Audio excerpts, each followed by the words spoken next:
बलूचिस्तान में एक अफसोसनाक वाकया पेश आया। एहतजाज कर रहे थे बलूचिस्तान के शहरी, जबरी तौर पे लापता जो लोग हैं उनके लिए, अपने प्यारों के लिए वो एहतजाज कर रहे थे।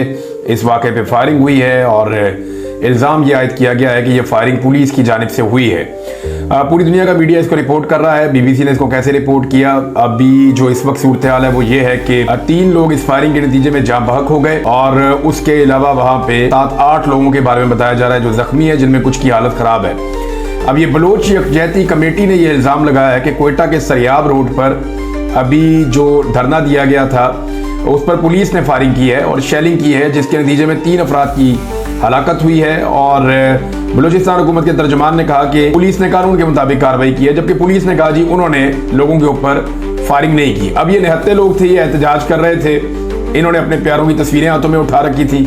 ये ऐसे तस्वीरें पकड़ के तो वो बैठ जाते हैं, ख़वातीन भी और मर्द हजरात भी फिर ये एहतजाज करते हैं, तो ये एक नॉर्मल है। ये बलूचिस्तान भी आते हैं, वहाँ भी एहतजाज करते हैं, मुख्तलिफ एरियाज़ में, इस्लामाबाद आए वहाँ पे एहतजाज किया, कोयटा में एहतजाज अक्सर ये करते रहते हैं। और इनका धरना एक लंबे अरसे से चला आ रहा है, ख़ास तौर पे जो बलूचिस्तान वाला है कई साल से चल रहा है। और अब इनके ऊपर जो है वो फायरिंग की गई है और 3 लोगों की वहाँ पे जो है वो शहादतें हुई हैं। वो जो तीनों लोग हैं उनकी मैयतें सड़क के ऊपर रख के एहतजाज कर रहे हैं जो वहाँ पे मुजाहिरीन हैं। ये नहीं उन्होंने लाशें दफनाने की बजाय वहीं पे सड़क पे रख ली हैं और वहाँ पे एक छोटा बच्चा भी है जिसकी जान गई है, यानी 12 साल का बच्चा है इतलात के मुताबिक, जिसको पुलिस की गोली का निशाना बना है जो। अच्छा, अब इसमें लोग जबरी गुमशुदगियों के खिलाफ निकलते हैं तो उन पर गोली चलती है, उनके ऊपर टॉर्चर होता है। इस्लामाबाद आते हैं तो उन पर टॉर्चर होता है। अदालतों में जाते हैं तो अदालतें बात नहीं सुनती, पुलिस के पास जाते हैं तो पुलिस बेबस है।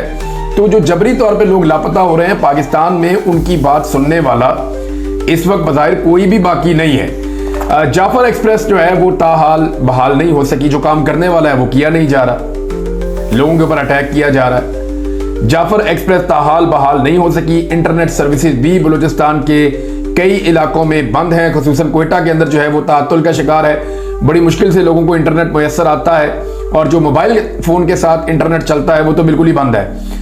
और इसके अलावा कामरान मुर्तज़ा साहब का मैं स्टेटमेंट आपको बताता हूं, क्योंकि वो फजल रहमान साहब की पार्टी से हैं, तो उनका जो स्टेटमेंट है उसको नॉर्मली लोग ये देखते हैं कि वो शायद न्यूट्रल बात करते हैं। तो कामरान मुर्तज़ा साहब ने जो बात कही बलूचिस्तान को लेकर, वो कहते हैं मामला बहुत संजीदा है। मेरे सूबे बलूचिस्तान में दिन को भी सड़कें बंद होती हैं, रात को तो सफ़र करना नामुमकिन बात है। हमने अपने सब दोस्तों को कह रखा है या दोस्तों ने हमें कह रखा है कि रात को सफ़र ना करें और बच्चों के साथ तो बिल्कुल बाहर ना निकलें और बच्चों के साथ बिल्कुल सफ़र ना करें। अब इसके ऊपर जो है वो एक स्टेटमेंट कासिम सूरी साहब का है, वो भी मैं आपके सामने रखता हूँ। कोयटा में पुरअमन मुजाहिरीन पर सीधी गोलियां चलाने पर पाकिस्तान तहरीक इंसाफ बलूचिस्तान बलोच यकजहती कमेटी के एहतजाज और शटर डाउन की मुकम्मल हमायत का ऐलान करती है। हम अपने मजलूम बलोचों, बहनों और भाइयों के शाना बशाना खड़े हैं।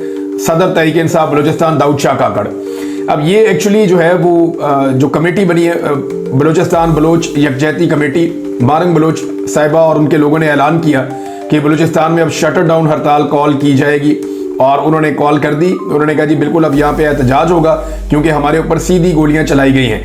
मारंग बलोच साहिबा का एक इंटरव्यू भी चल रहा था सोशल मीडिया पे, अगर उस इंटरव्यू को आप सुने तो आपको मारंग बलोच साहिबा की बातों में, उनकी आंखों में बहते आंसुओं में आपको आइडिया हो जाता है कि बलूचिस्तान किस नौयत की महरूमी का शिकार है।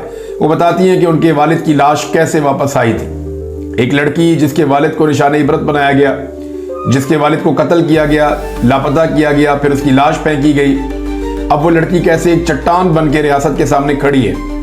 उसने हार मानने की बजाय या घर में बैठने की बजाय उसने अपने जैसे बहुत सारे बच्चों के लिए, बहुत सारे नौजवानों के लिए, या जिनके घर वाले लापता हैं, बहुत सारी खवातीन के लिए उसने आवाज़ बनना पसंद किया और वो खड़ी होगी जुल्म और फस्तायत के खिलाफ। मारंग बलोच को खरीदने की, उसे कमज़ोर करने की, उसे ब्लैकमेल करने की, उसे डराने और धमकाने की बेशुमार कोशिशें की गई हैं, लेकिन ये खातून हार नहीं मानी और आज अमन के नोबेल प्राइज़ के लिए भी इनका नाम नॉमिनेट किया गया है। हो सकता है उनको मिले, हो सकता है ना मिले, लेकिन ये नॉमिनेशन एक बहुत बड़ा एजाज़ है अपने अंदर जो मारंग बलोच साहिबा की हुई है।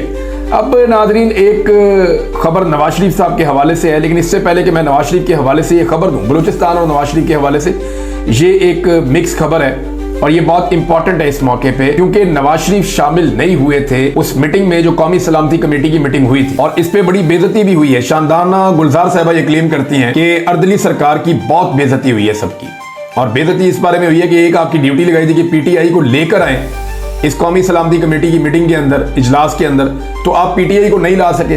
अगर पीटीआई के वो 14 लोग चले जाते और वहां से ऑपरेशन का एलामिया जारी हो जाता तो ये ऑपरेशन पीटीआई के गले में हड्डी बन जाता। पीटीआई जो है हमेशा के लिए इससे फंस जाती। देखिए ना, अब फजलुर रहमान साहब की पार्टी क्या कह रही है, वो कह रही है जो वहां से मुश्तरका एलामिया जारी किया गया भाई उसमें हमसे पूछे ही नहीं गया। मुश्तरका एलामिया तो ये होता है कि सारे फरीकैन बैठ के ये फैसला करेंगे एलामिया क्या जारी करना है। यहां हुकूमत ने खुद एक एलामिया जारी किया और जारी करके पेल दिया। अब ना उन्होंने फजलुर रहमान साहब की पार्टी से पूछा और ना उन्होंने पाकिस्तान तहरीक इंसाफ से पूछना था। निसार जट साहब जिन्होंने राणा सनाउल्लाह साहब को शिकस्त दी फैसलाबाद में, ये बड़े जीरक सियासतदान हैं। इन्होंने अब नवाज शरीफ के बारे में एक बड़ी क्लियर बात की। उन्होंने कहा इजलास में ना आना नवाज शरीफ का बीमार होना नहीं है बल्कि राह फरार है। नवाज शरीफ आए, सामने आए और कहें मैं शहबाज शरीफ के तमाम फैसलों में उनके साथ हूं। नवाज शरीफ मरी वाले घर से बाहर नहीं निकलते, मरी का घर उनके लिए अडियाला जेल बना दिया गया है, वो वहां पर कैद हैं और ये इनके भाई शहबाज शरीफ ने बनाया है जो वजीर आजम है। देखें, नवाज शरीफ साहब एक तरफ कहा गया वो बीमार हैं इसलिए नहीं आए। जब दबाव ज्यादा पड़ा ना कि हम पे मुसीबत पड़ी है तो तुम लोग आए ही नहीं, हमने तुम्हें हुकूमत बना के दी, तुम्हें फार्म 47 जाली बना कर दिए, तुम्हें वजीर आजम बनाया, तुम्हें वजीर आला बनाया, तुम्हें जो है वो तुम्हारे केसेस खत्म किए, तुम्हारी इतनी सहूलतकारी की कि तुम्हारा हारा हुआ इलेक्शन तुम्हें जीत कर दिया और अवाम तुमसे नफरत करती है, इसके बावजूद तुम्हें इक्तदार में कुर्सियों पे बिठाया। तो जब हम पे मुश्किल वक्त आया तो तुम आए ही नहीं, वहां पे नाराजगी शो कर दी। अब राणा सनाउल्लाह साहब ने इस पे बड़ी अजीब बात की है। निसार जट साहब के वहां पे हल्के से इलेक्शन लड़ते हैं, तो राणा सनाउल्लाह साहब ने कहा जी मसला ये है कि अगर नवाज शरीफ साहब आ जाते ना तो वजीर आजम शहबाज शरीफ की हैसियत सानवी हो जाती, इसलिए नवाज शरीफ साहब नहीं आए। अंदाजा करें, और जो आदमी यास्मीन राशिद से इलेक्शन हार गया, जो आदमी आज यास्मीन राशिद के मुकाबले में उसका सामना करने को तैयार नहीं है, कैंसर की पेशेंट को जेल में रख के वो खुश है, जिस आदमी के लिए यास्मीन राशिद को आजाद करके वापस गिरफ्तार किया गया कि अगर ये खातून बाहर रही तो नवाज शरीफ कभी भी अपने हल्के से इलेक्शन नहीं जीत सकेगा, वो आदमी वजीर आजम पाकिस्तान की हैसियत को सानवी कर देगा। यानी मुझे तो हैरत होती है, इस तरह तो मोहसिन नकवी नहीं आया तो मोहसिन नकवी भी वजीर आजम की हैसियत को सानवी कर देगा। अब जरा देखें नवाज शरीफ साहब ने कहा गया, मैं आपको ये कई दिन से कह रहा हूं कि जो बयानिया फौज का है या जो बयानिया हार्ट स्टेट का आर्मी चीफ साहब ने दिया हुआ है, उस बयानिए को नवाज शरीफ साहब ओन नहीं करेंगे। नवाज शरीफ साहब अपना बयानिया दोबारा जिंदा करेंगे, एंटी एस्टेब्लिशमेंट बयानिया। नवाज शरीफ को एक बात समझ आ गई है कि अगर कभी भी पाकिस्तान में वोटें चाहिए या अगर इंतखाब लड़के जीतना है तो पाकिस्तान की एस्टेब्लिशमेंट के खिलाफ खड़े होना पड़ेगा। अगर एस्टेब्लिशमेंट के साथ खड़े होंगे तो लोग वोटें नहीं डालेंगे। हाँ, ये जरूर है कि जूते पॉलिश करने पड़ेंगे, उसके नतीजे में कहीं ना कहीं कोई इक्तदार का हिस्सा टुकड़ा मिल जाएगा और चौथी दफा वजीर आजम बनने की ख्वाहिश कभी पूरी नहीं होगी। अब नवाज शरीफ साहब बयानिया वो अपना रहे हैं जो एंटी एस्टेब्लिशमेंट बयानिया है, और इमरान खान साहब जेल से यही बात बार बार करते हैं। देखिए, ये खानदान की सारी उम्र इमरान खान की नकल करने में गुजर गई। इमरान खान ने हमेशा कहा कि जंग, लड़ाई, ऑपरेशन किसी मसले का हल नहीं है, ये आर्जी सोल्यूशन है। मुस्तकिल हल तभी होता है जब आप बैठते हैं, बैठ के टेबल पे बात करते हैं, कोई सियासी हल निकालते हैं, महरूमियां दूर करते हैं, लोगों की बात सुनते हैं, डायलॉग शुरू करते हैं। तो डायलॉग सबसे इंपॉर्टेंट चीज है। अब जनाब यहाँ पे मियां नवाज शरीफ साहब ने जो स्टेटमेंट दिया वो ये कहा कि बलूचिस्तान के मसाइल का हल सिर्फ और सिर्फ जमहूरी तरीके से मुमकिन है। वैसे मियां साहब के मुंह से लगभग 3 साल के बाद जो जमहूरी का लफ्ज है ना, वो बड़ा अजीब लग रहा है सुनने में, क्योंकि जमहूरियत को जिस तरह इन्होंने नंगा किया है या जमहूरियत की जिस तरह इन्होंने बखिए उधेड़े हैं, धज्जियां उड़ाई हैं, वो मियां साहब का भी अपना ही एक रिकॉर्ड है इसमें। और अब वो जमहूरियत की बात कर रहे हैं, बहरहाल वो कर रहे हैं, अच्छी बात है। नवाज शरीफ साहब से वफाकी वजीर कानून आजम नज़ीर तारड़ मिले हैं और मोहम्मद रऊफ मिले हैं। मियां मोहम्मद रऊफ ये सदर सुप्रीम कोर्ट बार एसोसिएशन है। अब इन्होंने कहा जी मियां साहब सियासी जमातों को इकट्ठा करना चाहिए सियासी प्लेटफॉर्म के ऊपर और वहां पे बलूचिस्तान के मसले का हल निकालना चाहिए। तो अब मियां नवाज शरीफ साहब ने यह कहा जी कि बलूचिस्तान की मौजूदा सूरत हाल पर दुख और तशवीश का इजहार, उन्होंने हर मुमकिन इकदाम करने और अमन की बहाली के लिए किरदार अदा करने का ऐलान किया। वो कहते जी मैं बलूचिस्तान भी आऊंगा। लेकिन बलूचिस्तान आने का मतलब सिर्फ कोयटा आना नहीं होता, हमारे लीडर्स का प्रॉब्लम यह है कि ये सिर्फ क्वेटा चले जाते हैं, ज्यादा से ज्यादा सिक्योरिटी एरिया बना के गवादर चले जाते हैं। इन्हें तुरबत भी जाना चाहिए, मकरान भी जाना चाहिए, इन्हें जो है वो योब में भी जाना चाहिए, इन्हें जो है वो बारखान में भी जाना चाहिए, डेरा बुक्टी में भी जाना चाहिए, कोलू में भी जाना चाहिए, बाकी जाफराबाद में भी जाना चाहिए, सिब्बी में भी जाना चाहिए, कल्लात में भी जाना चाहिए, ज़ियारत में भी, हर जगह पे इनको जाना चाहिए पाकिस्तान के सियासतदानों को, ताकि बलूचिस्तान की ओनरशिप हो, बलूचिस्तान और पाकिस्तान जुड़े। ये सिर्फ क्वेटा में जाके अपनी जो है वो गोंगलियों से मट्टी नॉर्मली झाड़ देते हैं, किसी की भी हुकूमत होती है सब यही करते हैं, ये सिर्फ नवाज शरीफ की मैं बात नहीं कर रहा। अब नवाज शरीफ ने बलूचिस्तान के मसाइल के हल के लिए वफाकी हुकूमत की कोशिशों की हमायत का आदा किया और साथ उन्होंने ये कहा कि पुरअमन, खुशहाली और तरक्की याफ्ता बलूचिस्तान और मुल्क की बेहतरी के लिए मुस्तकबिल में मुशावरत जारी रखने का अज़म। अच्छा, नवाज शरीफ साहब ने जो बेसिक जुमला है उनका जो इसमें से निकला है वो ये है कि बलूचिस्तान के मसाइल का हल सिर्फ और सिर्फ जमहूरी तरीके से मुमकिन है। तो मियाँ साहब, पंजाब के मसाइल का हल भी जमहूरियत के अंदर है, इसी तरह इस्लामाबाद के मसाइल का हल भी जमहूरियत के अंदर है। क्या ये जमहूरियत है कि आप जाली मैंडेट के साथ आकर बैठ गए हैं? क्या ये जमहूरियत है कि आपने शब खून मारा है और अब जो है वो आप टिकटॉक्स बनाने में मसरूफ हैं? कभी आप तंदूर के ऊपर होते हैं, कभी आपसे जो है वो इमारतें सीधी करवाई जाती हैं, कभी आपको लोक विरसे के अंदर घुसा दिया। मियाँ साहब, क्या हो रहा है आपके साथ? आप 3 दफा वजीर आजम रहे हैं, 4थी मरतबा वजीर आजम बनने आए थे, लेकिन आपको इन्होंने क्या बना के रख दिया है? अजीबोगरीब आपके साथ इन्होंने हरकतें की हैं, आपकी इज्जत को मिट्टी में मिला दिया है इन्होंने, और ये आपके अपनी फैमिली मेंबर इसके अंदर शामिल है मियाँ साहब। यानी अपने इक़्तिदार और अपने लोशों के लिए, अपने मज़ों के लिए उन्होंने आपकी क्या हालत बना दी है। आज आप जमहूरियत की बात करते हैं, कौम को यकीन ही नहीं आता। आप कैसे बलूचिस्तान की बात कर सकते हैं जबकि आपने पंजाब के अंदर बलूचिस्तान जैसे हालात पैदा कर दिए।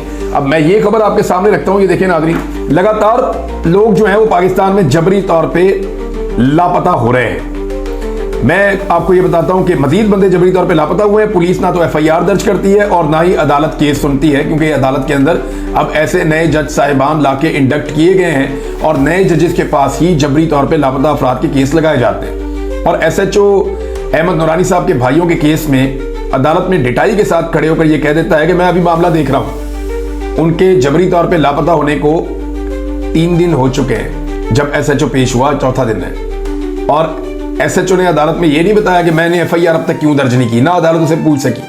वो कहेगा जी मैं देख रहा हूं, मामला पीर को बताऊंगा। अब वो चाहे एतवार को जाके FIR दर्ज करे और तब तक दबाव डाल के हो सकता है कि रिहा कर दिया जाए जो जबरी तौर पे लापता किया गया है अहमद नूरानी साहब के भाइयों को।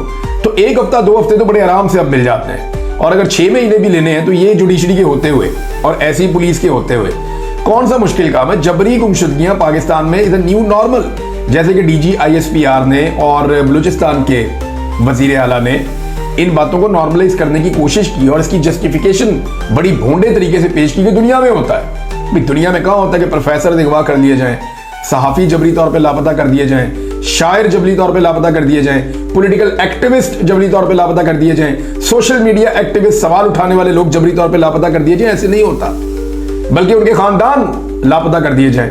अब उमैर राज साहब हैं, ये एक तनकीदी आवाज है, बैरून मुल्क रहते हैं, उनके भाई और उनके वालिद को पाकिस्तान में उठा लिया गया है और उन पर दबाव डाला जा रहा है मुबैना तौर पे कि वीडियोस डिलीट करो जो आपकी टिकटॉक के ऊपर है और माफी मांगो, ये मुतालबा किया जा रहा है। अब वो ये कहते हैं कि कोई ये साबित नहीं कर सकता मैं पाकिस्तान के खिलाफ काम कर रहा हूं, मेरे बाप और भाई को रिहा करो, इनका कोई कसूर नहीं है, ये उमैर राज साहब ने कहा है। नाज़रीन, और लोग भी अगवा हो रहे हैं। अनस नवाज नामी शख्स, ये सहाफ़ी हैं और इनके लिए ज़रताज गुल वज़ीर साहब ने भी ट्वीट किया है, कुछ और लोगों ने भी की है, इनके लिए आवाज़ उठा रहे हैं।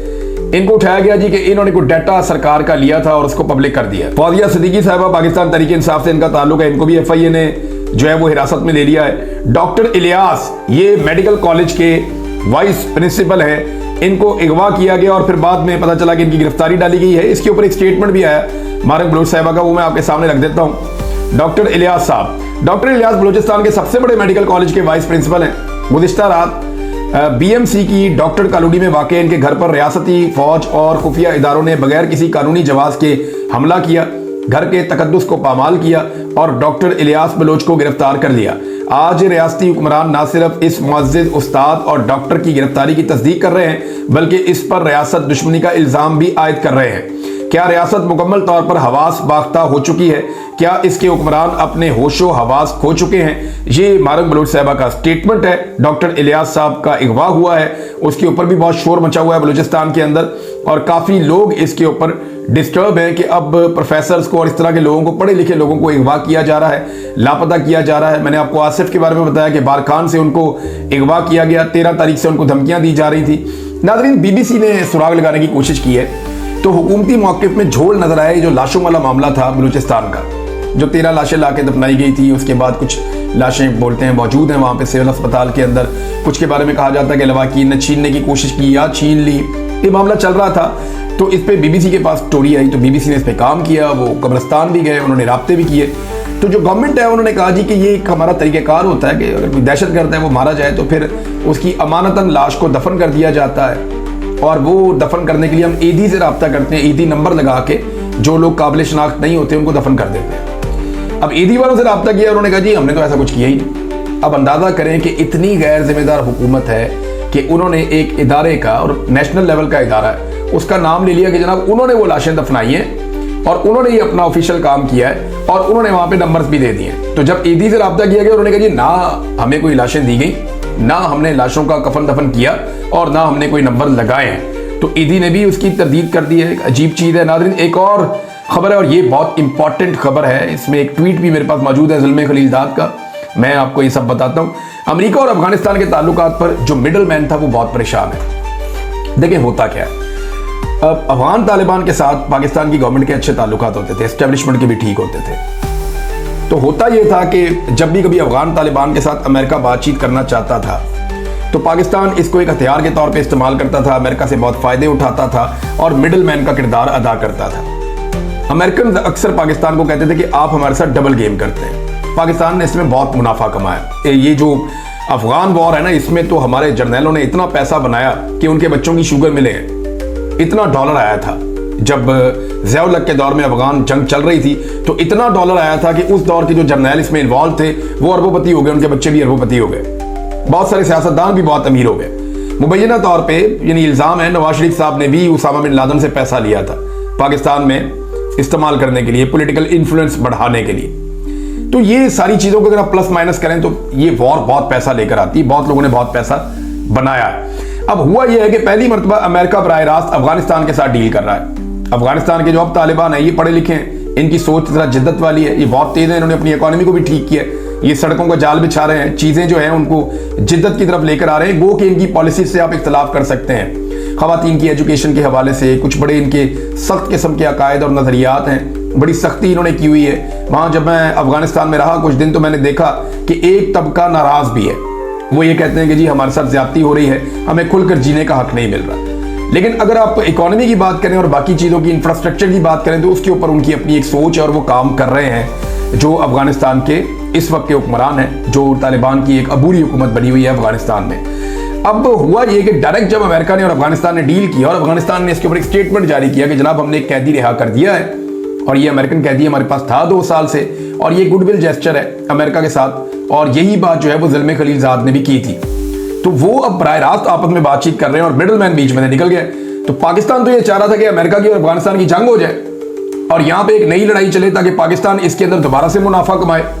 लेकिन हुआ ये कि वो जंग अब नहीं होनी क्योंकि वो आपस में बराह रास्त राब्ते में आ गए हैं। अब कोई तीसरा फरीक बीच में इधर की बात उधर या उधर की बात इधर कर नहीं सकता। वो आपस में एक साथ बातचीत कर रहे हैं। जमहूरी उनकी जो प्रेस रिलीज थी तालिबान की, उसमें एक जमहूरी लफ्ज भी शामिल था, यानी वो भी अब जमहूरियत की बात कर रहे हैं, वो भी इंसानी हकूक की बात कर रहे हैं और इन चीज़ों की बात कर रहे हैं। बहरहाल अच्छी बात है, हो सकता है कि यहाँ अफगानिस्तान के लिए कुछ बेहतरी निकल आए, लेकिन पाकिस्तान के लिए वो लोग जो ख्वाब देख रहे थे अमेरिका को अफगानिस्तान में एंगेज करने के हवाले से, जनाब यहाँ से हमने हथियार उठाने हैं, ये करना है वो करना है, उनके ख्वाब टूटे हैं। अब ज़ुल्मे खलीलजाद ने कहा कि the massive violation of human rights in Pakistan must stop.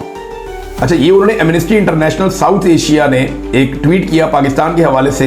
वो जो एमनेस्टी इंटरनेशनल है उसने बलूचिस्तान के हवाले से ट्वीट किया था और उन्होंने कहा कि जिस तरह बलूचिस्तान के लोगों को, एक्टिविस्ट को टारगेट किया जा रहा है, जो डिटेंशंस हो रही हैं, अनलॉफुल जबरी गुमशुदगियाँ हो रही हैं, लोगों को लापता किया जा रहा है, उनके ऊपर टॉर्चर किया जा रहा है, उनके ऊपर गोलियाँ चली हैं, ये ह्यूमन राइट्स की वायलेशन है जो हो रही है लगातार। और साथ उन्होंने वाक़े का जिक्र भी किया और फिर उन्होंने उसकी मजम्मत भी की। अब इस पे जो है वो ज़ुल्म खलीलज़ाद ने एमनेस्टी इंटरनेशनल को कोट करते हुए लिखा कि the massive violation of human rights in Pakistan must stop, Imran Khan must be freed, Pakistanis deserve better. अच्छा, अब ये जो है वो आगे इमरान खान साहब को उन्होंने अटैक किया और साथ उन्होंने POTUS पोटस। अब मामला ये है कि ज़ुल्म खलीलज़ाद का ये कहना है कि बहुत बड़ी वायलेशंस हो रही हैं ह्यूमन राइट्स की पाकिस्तान में और इनको ज़रूर रुकना चाहिए। इमरान खान साहब को जो है वो फ़ौरन रिहा करना चाहिए और पाकिस्तानी जो हैं वो इससे बेहतर मुस्तकबिल डिज़र्व करते हैं, यानी वो पाकिस्तानियों का इससे बेहतर मुस्तकबिल होना चाहिए, ये भी उन्होंने कहा। तो अब नाज़रीन एक और ख़बर है, जाते जाते मैं आपको बता दूं कि पाकिस्तान पीपल्स पार्टी ने जो है वो ऐलान कर दिया है कि वो 6 नहरों के मामले पे एहतजाज करेंगे। किसके खिलाफ? वफाकी हुकूमत के खिलाफ। पाकिस्तान पीपल्स पार्टी की सिंध की जो हुकूमत है वो वफाकी हुकूमत के खिलाफ एहतजाज का ऐलान करेगी। वफाक में हुकूमत किसकी है? पीपल्स पार्टी की। और सिंध में हुकूमत किसकी है? पीपल्स पार्टी की। तो सिंध की पीपल्स पार्टी वफाक की पीपल्स पार्टी के खिलाफ एहतजाज करेगी। मैं सबूत आपको दिखा चुका हूं, ये आप फिर देख लें। ये आसिफ अली जरदारी साहब के ऑर्डर से ये 6 नहरें बन रही हैं और अब सिंध के अंदर की जो पीपल्स पार्टी है वो आसिफ अली जरदारी के ऑर्डर के खिलाफ एहतजाज करने जा रही है, वफाकी हुकूमत के खिलाफ। ये लोगों को बेवकूफ़ समझते हैं या लोगों को बेवकूफ़ बनाते हैं। लोग रोटी को चोची कहते हैं कि तुम जिस तरफ लगाओगे लोग लग जाएंगे। लोगों ने आपके ट्रक भी देखे हैं, उसकी बत्ती भी देखी है और लोग अब उसके पीछे लगने वाले नहीं हैं। अब तक के लिए इतना ही। अपना ख्याल रखिएगा, अपने इस चैनल का भी। अल्लाह।